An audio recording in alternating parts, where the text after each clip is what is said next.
Assalamualaikum warahmatullahi wabarakatuh. Eh, Alhamdulillahirrahmanirrahim. Hari ini merupakan sesi kelima dari mata kuliah Logika Informatika. Insya Allah di pekan ini kita akan membahas mengenai substitusi kalimat. Kita lihat materinya ya. Untuk materi pekan 5 ini ada dua jenis substitusi yang akan kita bahas. Yang pertama adalah substitusi tunggal dan substitusi multi. Nah, kita bahas substitusi tunggal dulu ya.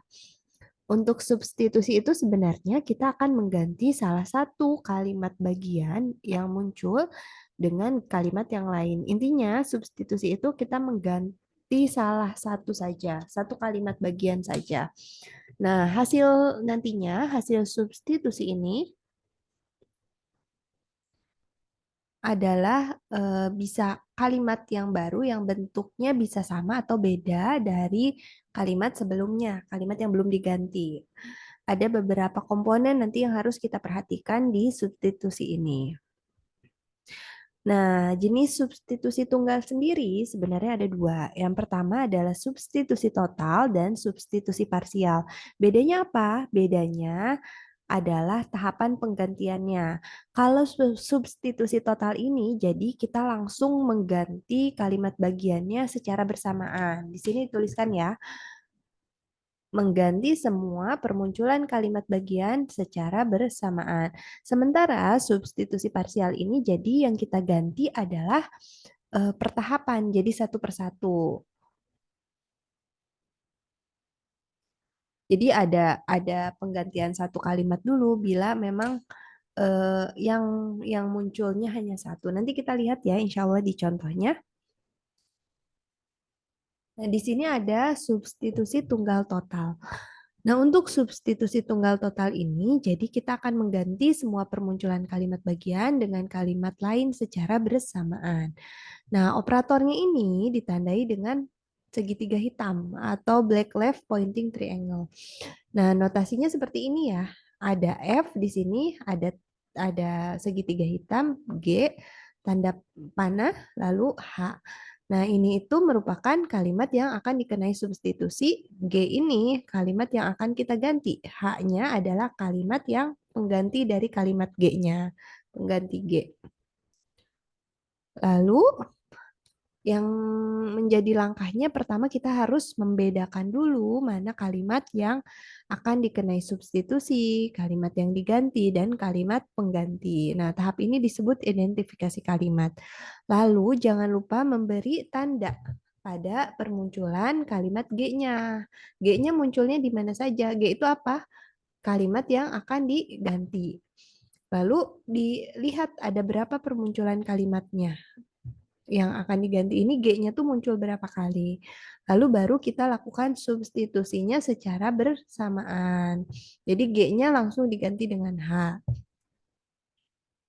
Yang ada catatan tersendiri di sini harus perhatikan tanda kurung saat melakukan identifikasi kalimat. Nah, contohnya substitusi tunggal total di sini ya. Ada if PN key dan key lalu tanda segitiga hitam PNQ tanda panah RNS. Nah, kita harus lakukan identifikasi kalimat dulu. Tadi di tahap yang sebelumnya kita tahu ya bahwa kalimat ini sebelum tanda segitiga ini adalah kalimat yang dikenai substitusi, lalu sebelum tanda panah kalimat yang diganti dan setelah tanda panah adalah kalimat pengganti. Nah, jadi kita bisa bedakan di sini. Ini merupakan kalimat yang akan dikenai substitusi. Lalu ini kalimat yang akan diganti.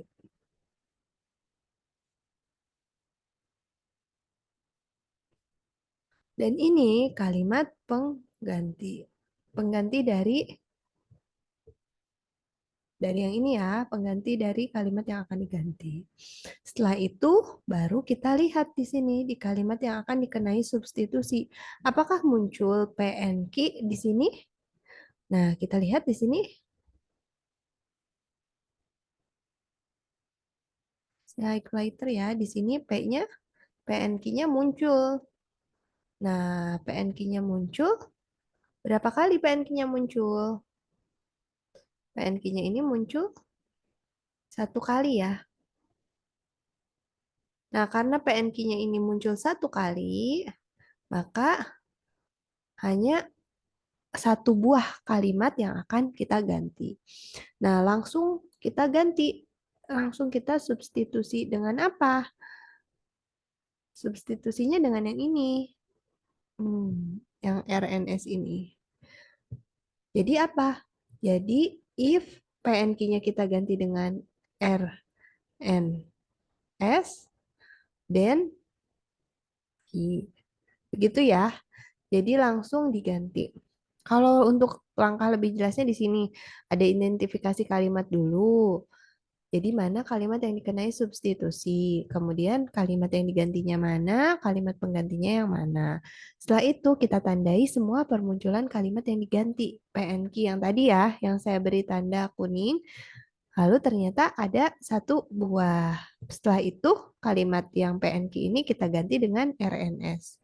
Kalau penulisan lengkapnya seperti itu, tapi tadi saya jelaskan secara singkatnya seperti itu ya.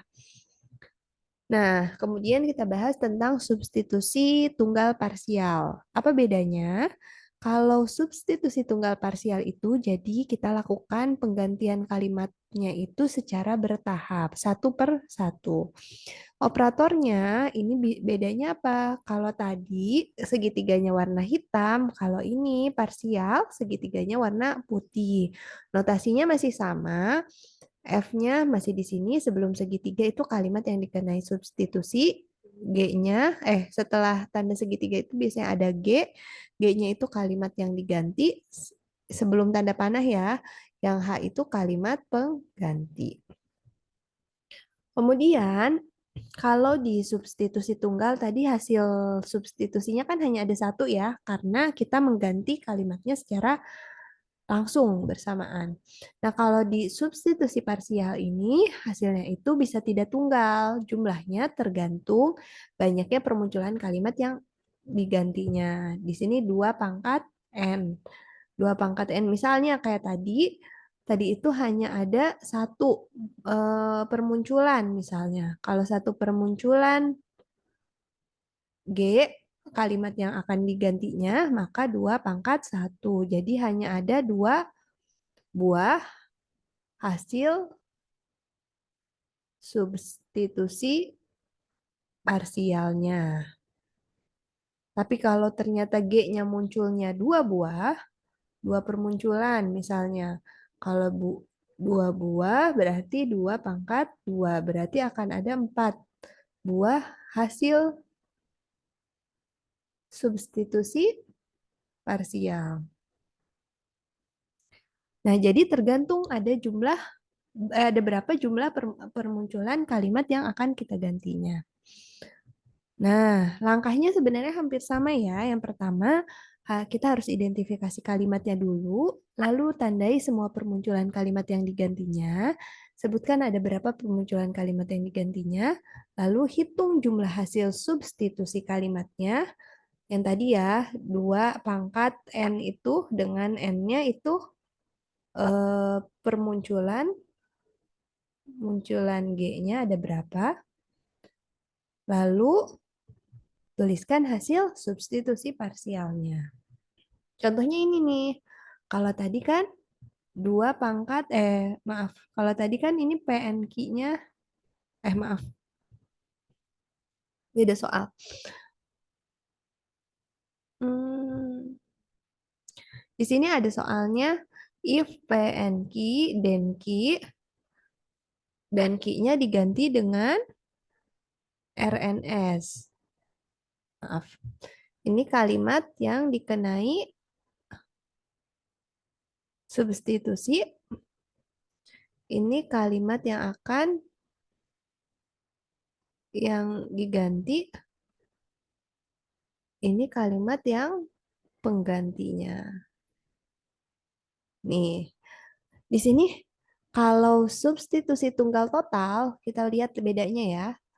Substitusi tunggal total itu kita lihat nih, Q-nya di mana saja.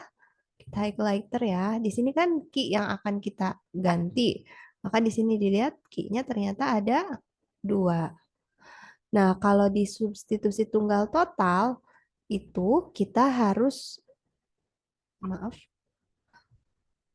kita langsung menggantinya dengan RNS sekaligus. Jadi akan dapatnya itu satu kalimat saja. If P, N, key-nya langsung kita ganti dengan RNS, RNS, then, oh ini tanda kurung tutup, then key yang ini juga kita ganti dengan RNS, then RNS. Nah, ini kalau substitusi tunggal total. Tapi kalau substitusi tunggal parsial, maka kita lihat dulu ada berapa permunculannya. Munculan, ini F ya, F. Ini kalimat yang akan diganti itu G. Ini pengganti itu H. Maka permunculan G-nya ada berapa di sini? Di F, dalam F ya. Dalam F ada berapa? Ternyata ada 1, 2. Ada 2 buah. Nah, karena 2 buah berarti hasil substitusi parsialnya itu bisa kita hitung dengan 2 pangkat N. Ini tuh N ya, permunculan G dalam F itu N. Sama dengan 2. 2 pangkat N sama dengan 2 pangkat 2. Jadinya 4, maaf, 4 betul ya. Akan ada 4 buah hasil untuk substitusi tunggal parsial. Nah, apa saja hasilnya? Yang pertama itu kita tidak mengganti key-nya. Oke. Jadi kalimatnya apa? If P and key then key. Ini key-nya tidak kita ganti. Yang kedua, ini kan key-nya ada muncul 2 kali. Nah, karena key-nya muncul 2 kali, maka kita ganti dulu yang pertama, key yang pertama ini. Jadi, ganti permunculan G yang, atau key, ini key yang pertama. Diganti dulu dengan apa? Dengan RNS. Jadi di sini key yang pertama ini kita ganti if P N, key-nya kita ganti dengan RNS. Lalu then key yang kedua tetap dituliskan key. Lalu yang ketiga adalah ganti permunculan key yang kedua. Ini jadi yang pertamanya kita biarkan key. If PN key then RNS. Ini hanya yang kedua saja, yang ini saja yang kita ganti. Nah, yang keempat, yang terakhir adalah semua permunculannya kita ganti.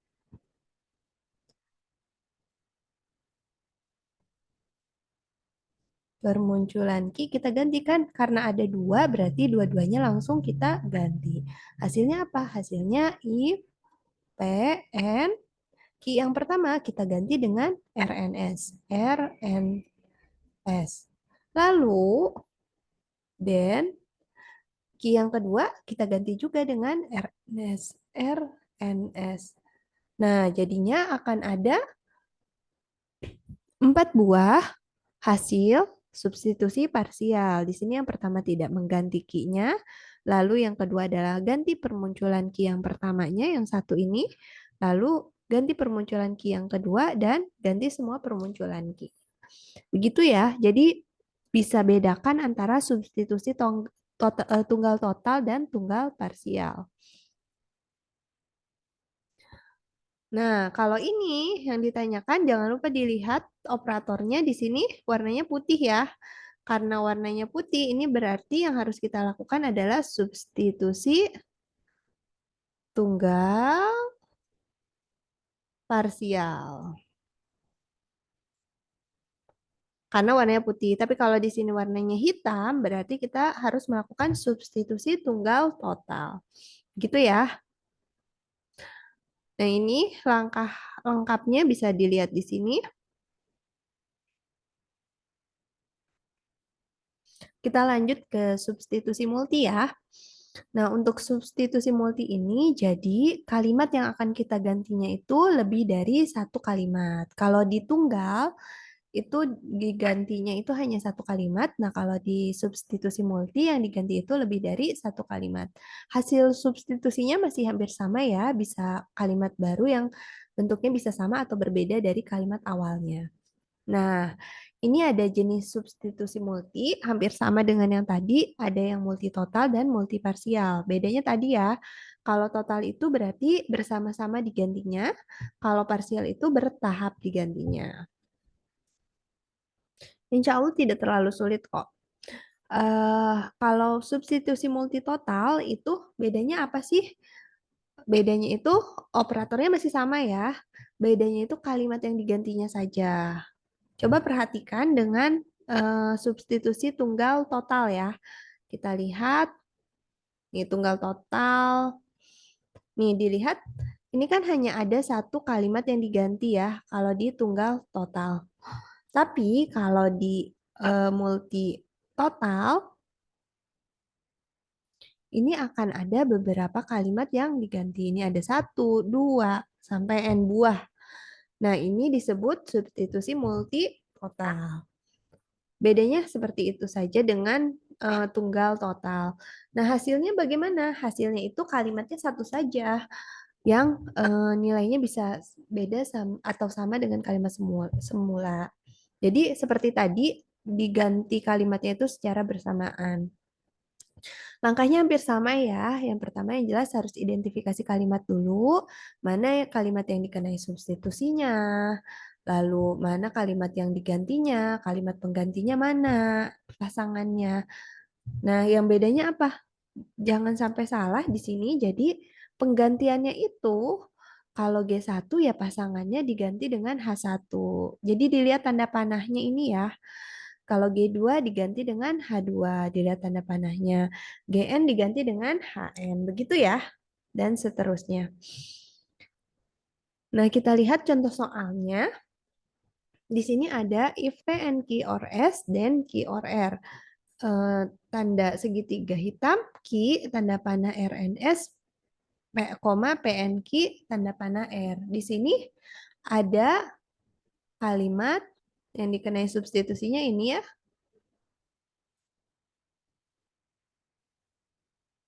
Ini F. Kalau ini ada yang sebelum tanda panah yang pertama itu disebut G1, yang setelah tanda panah pertama itu disebut H1. G1 H1 ini apa? G1 ini yang diganti. Nah, ini pengganti H1 ini pengganti dari G1. Nah, ini yang sebelum tanda panah yang kedua ini G2. Ini yang diganti juga. Nah, yang ini, yang R ini adalah H2. Ini pengganti G2. Jadi ini pasangannya ya. Kalau Q berarti digantinya oleh RNS, PNQ digantinya dengan R. Lalu ini identifikasi kalimatnya. Lalu setelah itu kita lihat ada permunculannya bagaimana. Ini ada Q. Q ini muncul tidak di sini. Ternyata ini muncul. Di sini juga muncul ya. Lalu ada PNQ di sini. PNQ di sini ada muncul PNQ. Nah, ada dua ya jadinya Q-nya. Tapi yang harus diperhatikan adalah, oh saya lupa menyampaikan. Jadi Kalau di substitusi multitotal ini, kalau ada dua kalimat yang diganti dan ada salah satu kalimat yang merupakan kalimat bagian dari kalimat lain, maka yang harus prioritas diganti adalah kalimat yang bukan kalimat bagian. Maksudnya bagaimana? Contohnya ini ya, saya tuliskan di sini. Ini kan kalimat,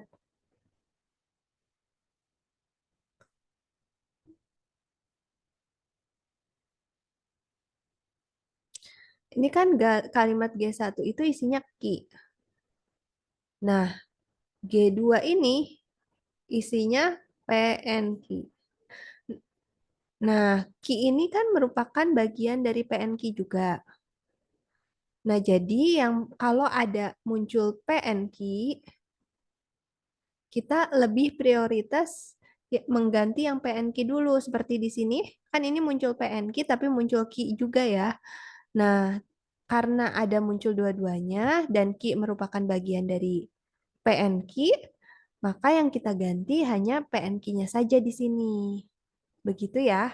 Jadi tidak keduanya diganti, tapi PNQ dan ki yang ini saja yang perlu kita ganti. Jadi kalimat bagian itu maksudnya seperti itu. Jadi ada salah satu kalimat yang digantinya yang merupakan bagian dari kalimat yang diganti yang lain gitu ya. Semoga bisa dipahami ya. Ini saya hapus dulu. Nah, karena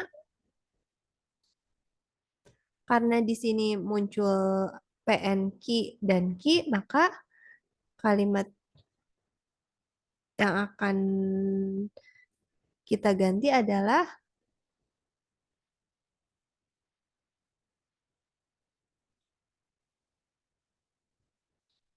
pemunculan PN ki dan ini satu buah ya, permunculan ki ini, oh lupa saya tuliskan satu buah, satu buah. Jadi ketika substitusi kalimatnya,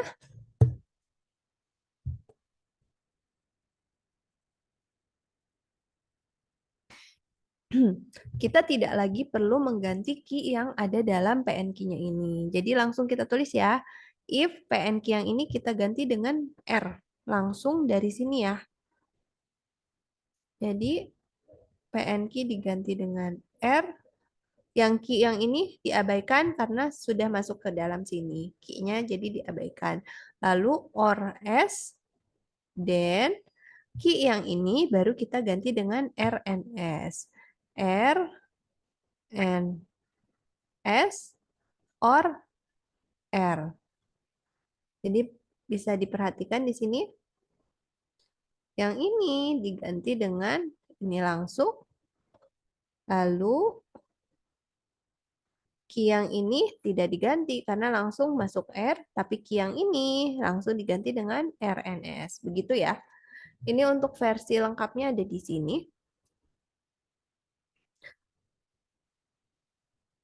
Ini tadi tandai semua permunculan, lalu ternyata G1-nya ada key dan G2-nya PN key. Maka G1 merupakan kalimat bagian dari G2. Jadi prioritaskan untuk memberi tanda pada PN key dulu dan nantinya mengganti PN key saja. Lalu disubstitusi. Begitu ya. Kalau untuk substitusi multiparsial sebenarnya sama juga, hampir sama dengan substitusi tunggal parsial. Jadi kita lakukannya secara bertahap. Bedanya apa? Ini operator substitusinya sama ya, segitiga putih.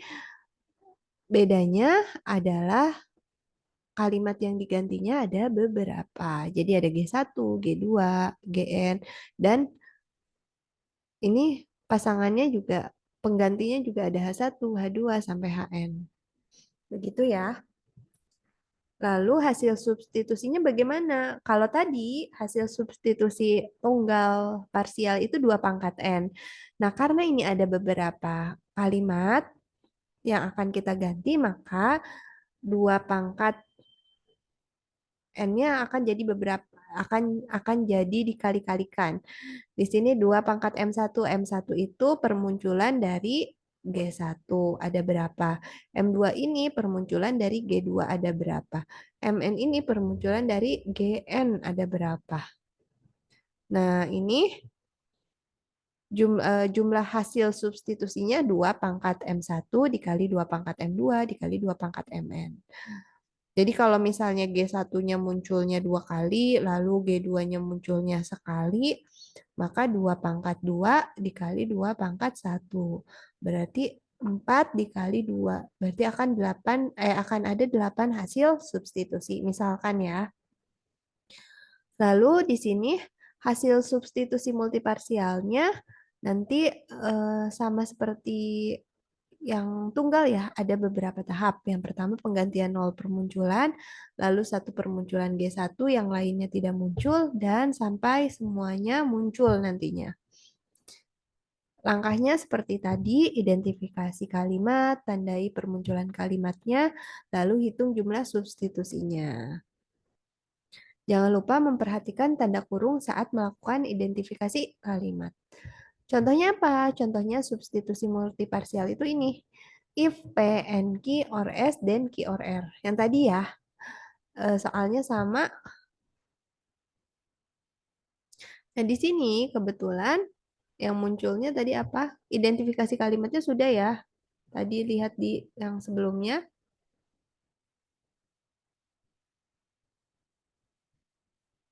Ini yang ini. Ada kalimat F, kalimat G1, kemudian G1 ini yang digantinya H1, kalimat pengganti dari G1, lalu ada G2, dan ada H2. Lalu kita beri tanda. Yang tadi karena ada apa namanya? Ada G1 yang merupakan bagian dari G2, maka yang prioritas kita beri tanda adalah PNQ dan QRR. Kemudian kita hitung dulu, ada berapa sih substitusinya? Nah, di sini karena Q1-nya muncul satu kali, maaf, Q1-nya yang ini ya. G1-nya muncul satu kali dan G2-nya muncul satu kali, maka 2 pangkat 1 dikali 2 pangkat 1 di sini. Jadi akan ada 4 buah hasil substitusi. Lalu kita buat deh daftarnya. Yang pertama penggantian 0 permunculan G1 dan 0 permunculan G2. Lalu 1 permunculan G1 dan 0 permunculan G2. Dan gantian ya. Kemudian 0 permunculan G1 tapi 1 permunculan G2. Lalu semuanya dikeluarkan. 1 permunculan G1 dan 1 permunculan G2. Intinya semua kalimat bagian harus apa namanya, ada bagian-bagiannya yang dituliskan, dimunculkan penggantiannya satu persatu gitu ya. Semoga bisa dipahami materinya. Mohon maaf bila agak slow respon karena memang ada beberapa hal yang pekan-pekan ini belum bisa saya tinggalkan. Semoga teman-teman diberikan kelancaran, keberkahan dalam menuntut ilmu di mata kuliah logika informatika ini. Sampai bertemu di pekan berikutnya. Assalamualaikum warahmatullahi wabarakatuh.